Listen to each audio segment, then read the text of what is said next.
Hello, my name is Taylor Newcomb, and today I'll be presenting uh, my presentation on fighting screen addiction.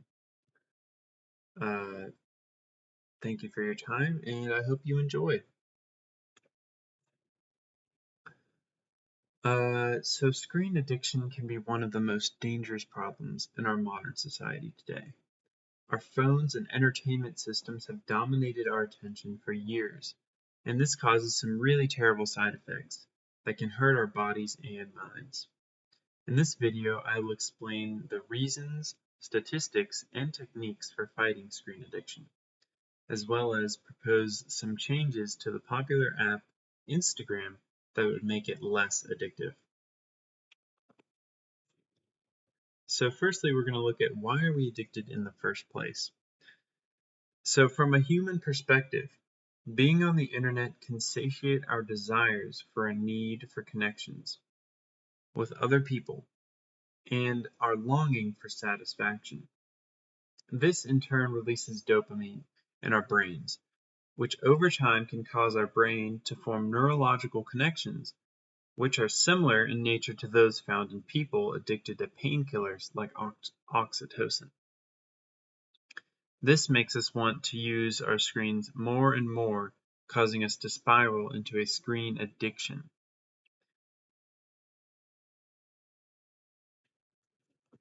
And from the technology's perspective, the more time people spend on the internet, the greater the reward is for technology.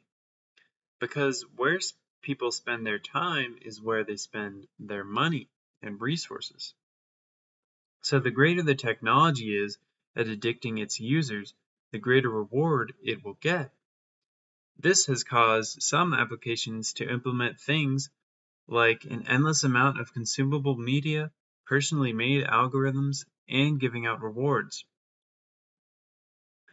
These aspects of modern technology are all specifically designed to addict their users and get them to spend more and more time on their screens and on those applications.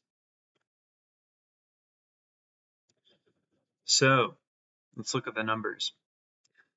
Adults spend an average of 8 hours and 41 minutes a day on screens. Crazy.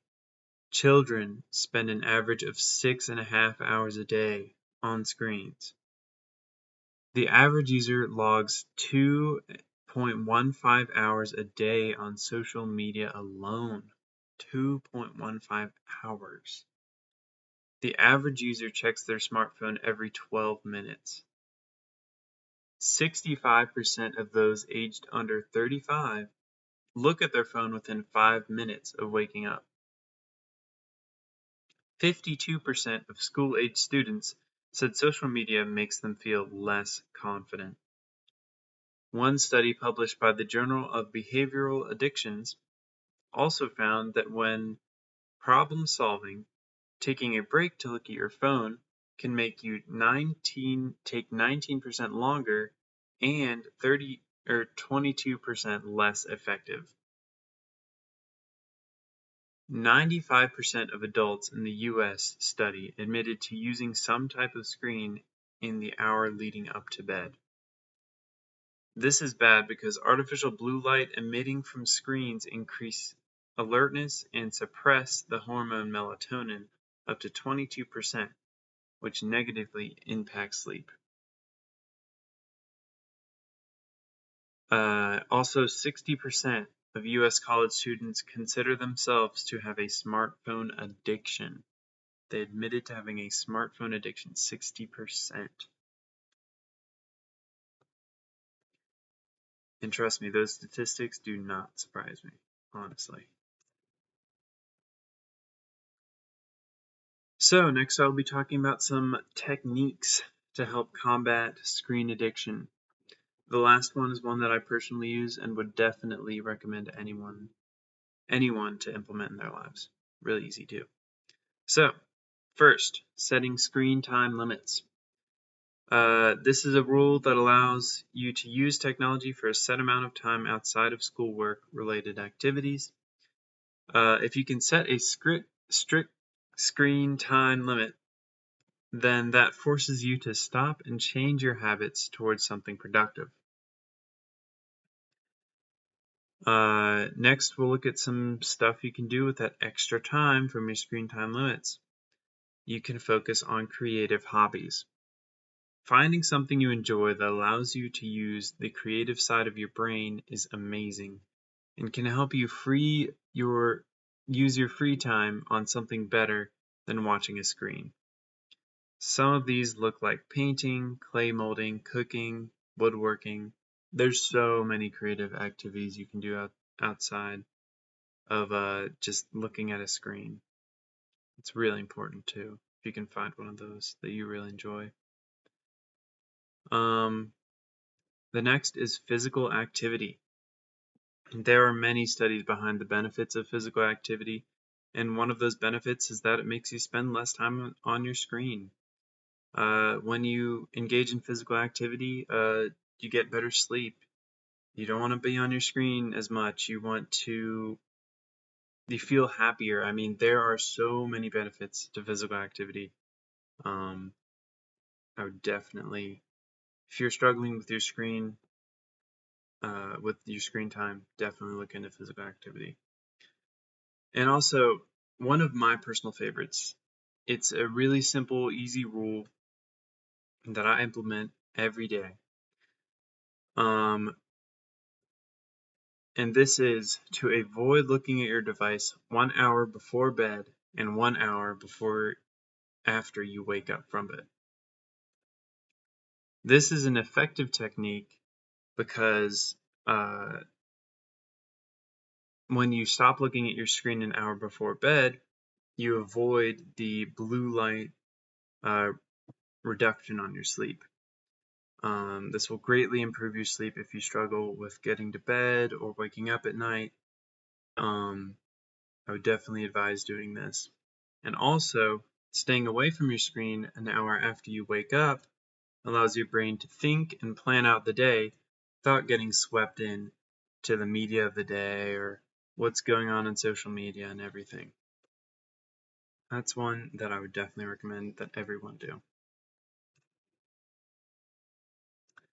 The first thing that Instagram uses, one of the most addicting parts of Instagram is the reward feedback system.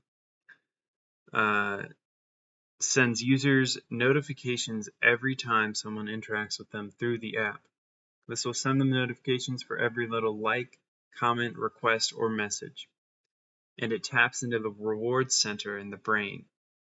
It makes the app very addicting. Also, the endless scroll feature provides an unlimited amount of content for people to watch. This fills people's desire for entertainment and keeps them wanting to see more and more. It is easy for people to become trapped in a cycle of scrolling over and over, spending hours looking at new content to watch. Also, Instagram is very visually stimulating. It's one of its keys to success, and our brains have a natural draw to beauty. So when we see something visually appealing, we gain a sense of comfort and trust in that thing. This makes us not want to leave the app because we don't want to leave what makes us comfortable. So, next.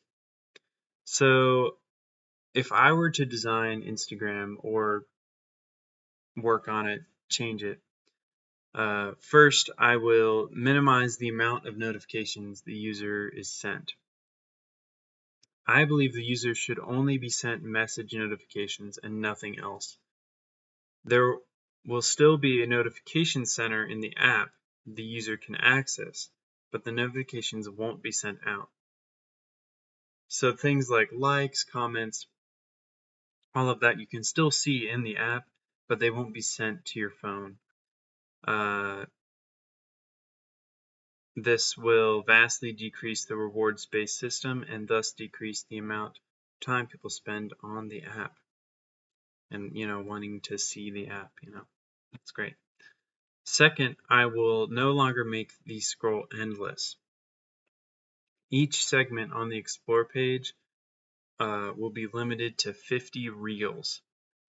This allows the user to engage with the app in a similar way, but make it so that they will eventually run out of new videos to watch. This would eliminate the risk of spending way too much time on the app, while still allowing the user to engage with the community. Third, I will give the app a natural blue light filter. The blue light filter will look like an orange tint and will decrease the amount of blue light coming out of the screen. This is an improvement because it will decrease the amount of visual stimulation the app has and reduce the eye strain from the phone screen. This is great because it'll improve people's sleep, people who get to bed, and honestly, I would change this immediately if they would let me work on Instagram. So my closing thoughts, screen addiction is a product of human nature and tech design. I don't think there's any malicious person behind it, but it's a problem that we all need to address, both in the designers of the technology and the users.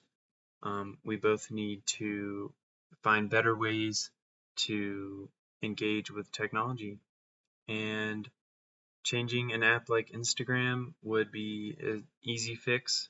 And these changes can be applied to apps across the board. And yeah, the technology might make a little less money, but at the end of the day, if it improves people's lives, it's all worth it. So thank you for your time, and goodbye.